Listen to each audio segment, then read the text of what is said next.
आज की प्रातःकालीन मेला में आप तमाम बच्चों का हार्दिक अभिनंदन है और इसमें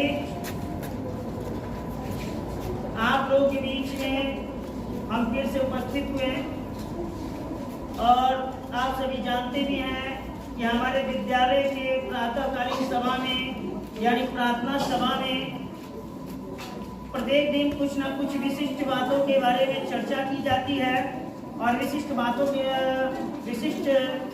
के बारे में बताई जाती है। और प्रत्येक दिन हमारे विद्यालय के जो बच्चे होते हैं कुछ न कुछ विशिष्ट दिवस या विशिष्ट आधिकारिक योजनाओं के भी बारे में बताते हैं। तो हम उन तमाम बच्चों को हार्दिक अभिनंदन करते हैं और आज प्रातःकालीन मेला में ऐसे क्षण पे हम लोग आके खड़े हुए हैं जो एक महत्वपूर्ण टॉपिक पर हम लोग चर्चा करने वाले हैं। यह टॉपिक हमारे भारत की सभ्यता, संस्कृति और भारत के उत्थान का प्रतीक माना जाता है और जिसमें हम जानते हैं कि हमारा भारत जो है एक अनंत काल से ऐसे दिशा का पथ प्रदर्शन करते जा रहा है जो आने वाले भविष्य में हमारा भारत वैश्विक स्तर पे एक मानव स्तर पर एक पहचान बना चुका होगा। अब वो पहचान इसलिए नहीं बनाएगा कि हमारे भारत के केवल सैन्य संगठन की मजबूती की ही पक्ष ली जाती हो।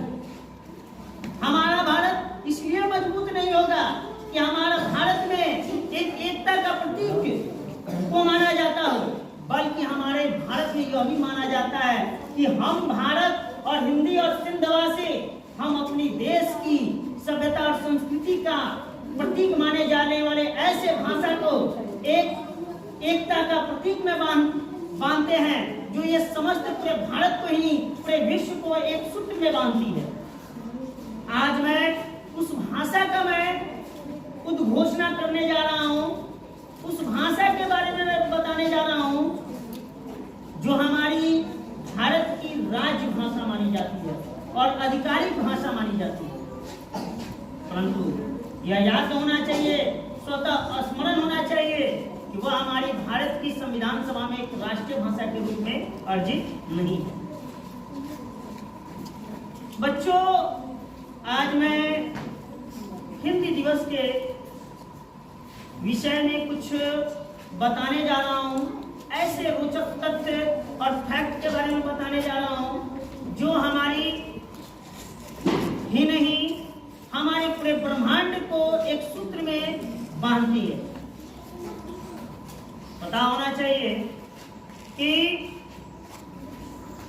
हिंदी भाषा को पहली बार 14 नवंबर 1949 में भारतीय संविधान सभा के द्वारा अपनाया गया और यह भाषा इसलिए नहीं अपनाया गया कि केवल एकमात्र हिंदी भाषा है, बल्कि इसलिए अपनाया गया कि हमारे भारत में जितने भी राज्य और केंद्र शासित प्रदेश हैं कहीं ना कहीं वहां तक अपने मूल भाषाओं के बीच में हिंदी भाषा जरूर बोली जाती है। आपको पता है कि भारत में 28 राज्य और 8 केंद्र शासित प्रदेश हैं और ये 28 राज्य और 8 केंद्र शासित प्रदेश में कहीं ना कहीं जाइएगा तो हमारा हिंदी भाषी और हिंदी भाषी जरूर रहते हैं। जो वहाँ की मौलिक भाषा है तमिल, जाइए तमिलनाडु में तमिल भाषा बोली जाती है। आप केरला में जाइएगा तो मलयालम भाषा बोली जाती है। आप असम में जाइएगा तो असमिया भाषा बोली जाती है। कर्नाटक में जाइएगा तो कन्नड़ भाषा बोली जाती है। उड़ीसा में जाइएगा तो उड़िया भाषा में अंकित नहीं किया गया है। हिंदी भाषा को शास्त्रीय भाषा में अंकित नहीं किया गया है, बल्कि तमाम जितने भी भाषा मैंने अभी आपके समक्ष प्रस्तुत किया, ये तमाम भाषाओं को अपने अपने राज्य से विशिष्ट दर्जा मिल चुकी है और उनके माध्यम से, उनके राज्य के माध्यम से ये शास्त्रीय भाषा मानी जाती है। परंतु वो शास्त्रीय भाषाओं के बीच में हमारी हिंदी आज भी आजन्म रूप से जिंदा है। ये हमारे लिए सबसे बड़ा उपलब्धि की बात है।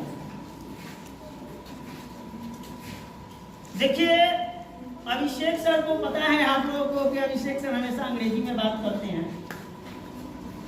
इनका एक ऑफिशियल लैंग्वेज है, हमेशा ये अंग्रेजी में ही किसी से स्वतः बात करते हैं, बताते हैं। लेकिन कहीं ना कहीं जब हम भाषा का अध्ययन करने लगे और भाषा का संचार अपने माध्यम में समाविष्ट करने लगे, तो हमको ये बात को लर्न पॉइंट मिला कि भाई हम किस भाषा को उपयोग कर रहे हैं, किस भाषा को हम अपना रहे हैं, जो हमारी भाषा, जो हमारी भारत की संस्कृति ही ना हो, भारत की सभ्यता का सूत्र ना हो, भारत की सभ्यता का पहचान ना हो। हम किस भाषा का अनुसरण कर रहे हैं? हम अंग्रेजी भाषा का अनुसरण अभिषेक सर कर रहे हैं। लेकिन आपको पता होना चाहिए कि अंग्रेजी भाषा भारत में आधिकारिक भाषा नहीं है। अभी तो भारतीय संविधान में द्वितीय आधिकारिक भाषा के रूप में उसको अंकित किया गया है, लेकिन आज भी हमारे हिंदी भाषा को विशेष राज्य की दर्जा दिया गया है, अपने भारतवर्ष में बोली जाती है। और कहिएगा कि भाई ये हिंदी भाषा की उत्पत्ति कैसे हुई, ये कैसे हमारे हिंदी भाषा राजभाषा के रूप में कैसे हुआ? तो पहली बार 1918 में भारत में साहित्य सम्मेलन हो रहा है और उसमें हमारे साहित्य सम्मेलन में अध्यक्षता हमारे भारत के राष्ट्रपिता महात्मा गांधी कर रहे थे। उन्होंने पहली बार 1918 में कहा कि हमारी हिंदी भाषा को एक राष्ट्रभाषा के रूप में ली जानी चाहिए और यह हमारी जनमानस की भाषा के रूप में ली जानी चाहिए। परंतु 1918 में भारत हमारा आजाद नहीं हुआ था। आपको पता था कि उस समय में हम अंग्रेजों की बेड़ियों में जकड़ चुके थे, हम अंग्रेजियों की बेड़ियों के माध्यम गुलाम थे। इसलिए उस समय 1918 की ईस्वी में हिंदी साहित्य सम्मेलन हुआ तो उसको राष्ट्रभाषा या राजभाषा का दर्जा नहीं दिया गया। स्वतः भारत हमारा 15 अगस्त 1947 को आजाद हुआ तो हमारे संविधान सभा में एक बैठक की और बैठक करने के बाद हमें यह मानना पड़ा कि हमारी भारत की भाषा क्या होनी चाहिए, हमारी भारत की भाषा क्या होनी चाहिए। तो उस समय हमारे संविधान सभा में बहुत बड़े दिग्गज भारत के प्रथम राष्ट्रपति जो थे डॉक्टर राजेंद्र बाबू थे, उसके बाद सर्वपल्ली राधाकृष्णन थे, उसके बाद हमारे पंडित जवाहरलाल नेहरू स्वतंत्र भारत के प्रधानमंत्री थे। इन तमाम लोगों ने कहा कि हमारे 1918 में जो जनमानस की भाषा का प्रसिद्धि देने वाले हमारे राष्ट्रपिता जो हमारे देश में अब नहीं रहे, उनके आदर्श वाक्यों के माध्यम इस भाषा को एक राजभाषा का दर्जा दिया।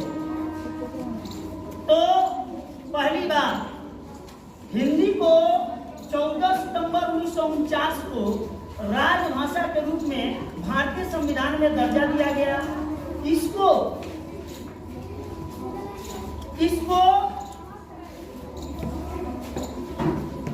भारतीय संविधान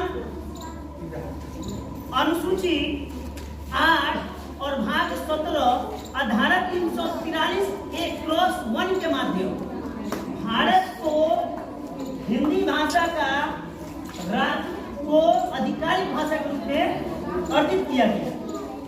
यह जो धारा जो लगाया गया था, जैसे मैंने अभी स्वतः में बताया कि भारतीय संविधान की 8वीं अनुसूची अध्याय 17 और धारा 343(1) के माध्यम इसको अंकित आधिकारिक भाषा के रूप में लिया गया। उस समय से हम हिंदी को आधिकारिक भाषा मानने लगे। लेकिन अब प्रश्न हमारे पास आने लगा कि हिंदी को राष्ट्रभाषा का दर्जा दिया जाए, ताकि हिंदी हमारे पूरे वैश्विक स्तर पर पहचान बना सके। तो उस समय में क्या कहा जाता है कि हमारे हिंदी के सर्वोच्च और मूर्धन्य के प्रकांड विद्वान व्यवहार राजेंद्र सिंह का 14 सितंबर के हिंदी जन्म हुआ था और 1953 में उनकी 50वीं वर्षगांठ मनाई जा रही थी। उस बीच में हमारे हिंदी साहित्य के महान जानकार मैथिली शरण गुप्त,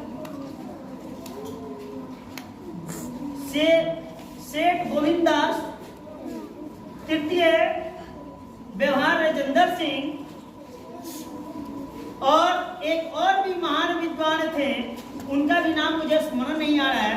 उन लोगों ने मीटिंग बनाकर और व्यवहार राजेंद्र सिंह के उपलक्ष्य में 14 सितंबर 1953 को भारत में हिंदी दिवस को राष्ट्रभाषा दिवस के रूप में दर्जा दिया गया।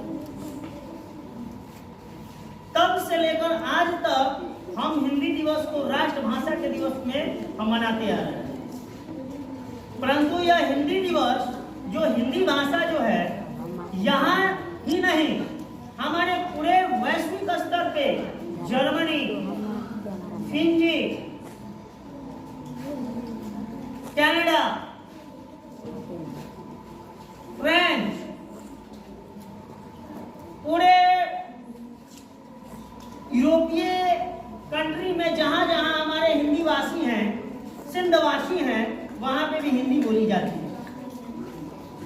और हिंदी इसलिए नहीं बोली जाती है कि यहाँ की भाषा है, बल्कि आज भी जो सिंध निवासी जिस देश में रहते हैं, वो वहाँ के कल्चर और सिविलाइजेशन, सभ्यता और संस्कृति को अनुसरण कराते हैं कि हम हिंदी है, हिंदूवासी, हम हिंदी को मिटने देंगे नहीं, हम हिंदू है, हिंदूवासी, हम हिंदू को मिटने देंगे नहीं। यह पर्वत पठार श्रृंखला हमारा प्रत्यक्ष गवाह रहेंगी, जहां जहां हमारी गूंज जाएगी, प्रत्यक्ष पर्वत पठार श्रृंखला भी हमारी अभिनंदन करेगी। हम हिंदी को राज्य भी नहीं, आने वाले वैश्विक स्तर पर राष्ट्र पहचान बनाएंगे। और 1950 में ये वर्ल्ड इकोनॉमिक फोरम के माध्यम से हमारा आने वाला भविष्य में एक ऐसी पहचान लेके हिंदी आएगी कि वो राष्ट्रभाषा के रूप में नहीं, अंतर्राष्ट्रीय भाषा के रूप में पहचान बनाएगी। यह हिंदी जो भाषा है, आज भी वैश्विक स्तर पर चौथी हमारी मजबूत भाषा मानी जाती है। और आज भी विश्व के सबसे महान डिक्शनरी, ऑक्सफोर्ड डिक्शनरी का जो इंग्लिश डिक्शनरी मानी जाती है, वहां पे भारत के स्वयं 900 शब्दों को, स्वदेशी भाषाओं को उसमें अंकित किया गया है और दर्शाया गया है कि हिंदी को आप मिटा नहीं सकते हैं, तेरी संस्कृति को हम धूमिल कर देंगे परंतु मेरी हिंदी आज नहीं, कल नहीं, जब तक यह सृष्टि रहेगी तब तक हमारी हिंदी जन्म लेगी और सारी भाषाओं को यह नतमस्तक कर देगी। वो कोई भी होगी, हिंदी रहेगी और दूसरी भाषा कोई नहीं। जय हिंद, जय भारत।